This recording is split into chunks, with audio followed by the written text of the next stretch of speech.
With more U.S. tariffs now less than a week away, the push to break down interprovincial trade barriers is stronger than ever. And a big component of that includes strengthening Canada's wine industry. You've likely seen this label stamped on Canadian wine bottles sold in Ontario and BC. VQA stands for Vintners Quality Alliance. It's a trademark that allows you to know the wine has been made entirely from locally grown grapes, something that feels more important now than ever. Well, now VQA's founder is hoping to expand that label to wines right across the country, make it a national label. For more on how this would work, what could change, and what's happening in the wine industry ahead of tariffs, I'm joined by Donald Zeraldo. He's the founding chairman of the Vintner Quality Alliance. Welcome to your morning. Good morning. How are you? I'm doing good. I'm curious to know from you, how are U.S. tariffs going to affect the Canadian wine industry? Well, the threat of Mr. Trump's tariffs have caused Canadians to become much more focused on what we're going to do here in Canada. So in this particular case, the wine industry is kind of a silver lining in all of this trade war because, for example, the auto industry, I heard this morning on your broadcast, it's devastating for the industry. But for us, it's going to hopefully get the opportunity to get rid of provincial barriers, which have been a detriment in the past for wines to be taken across from province to province in Canada. Donald, I'm so glad you're here to answer these questions for us this morning, because we know that, all we hear is interprovincial trade barriers we're talking about getting wine across the country. But what are the biggest sticking points in the wine industry that are stopping the free trade of wine in this country? It's been a problem for many, many years. And when we initiated in the 80s, the VQA, the intent was to do what the Europeans do, like Italy, where it's DOC. You see it on the label, which is the designation, which is called an appellation of origin. So it gives you 100% guarantee that it comes from, in this case, Canada, grown in Ontario by grape growers in BC, in Quebec.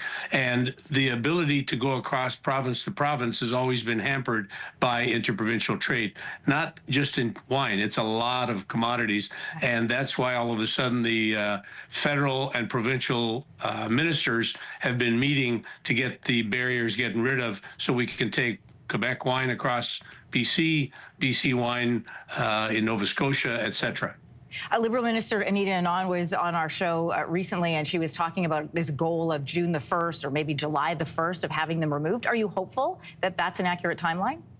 I hope so. I wish her luck, and I think it's now handed off to Chrysler Freeland, if I understand. But we're working very closely with the federal and the provincial government, and the catalyst that has created all this has been the trade war, because before we've tried for 10, 15 years to get the regulations in place. But remember that the jurisdiction for alcohol is provincial. So the VQA started in Ontario in the 80s, and then it went to British Columbia, and then we're hoping to catch Quebec and the other producing provinces in Canada. And the idea, second, also is to get the retail awareness, so we get VQA Canada on every shelf across Canada with each wine from each region in Canada. My understanding, Donald, is one of the barriers when we're talking about interprovincial trade is that some provinces have direct-to-consumer sales, and some provinces like Ontario and Quebec have either SAC or the LCBO. So these liquor control boards that kind of act like importer-exporters. So what needs to happen to liquor control boards in order for this to open up trade right across the country? The regulations are going to get rid of the barriers so that then each province, which has jurisdiction over the wine and alcohol across Canada, will have a more liberal access. And also the issue which needs to negotiate is the taxes, because each province has taxes through the liquor board or through each retail. In this case, in Ontario, now they've put into the grocery store, which is another benefit, that wider distribution for wine.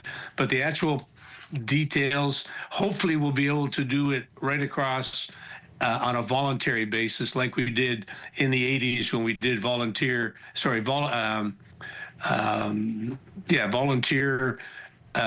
regulations, and then followed by more specific regulations, all the specific regulations that make both wine and table wine.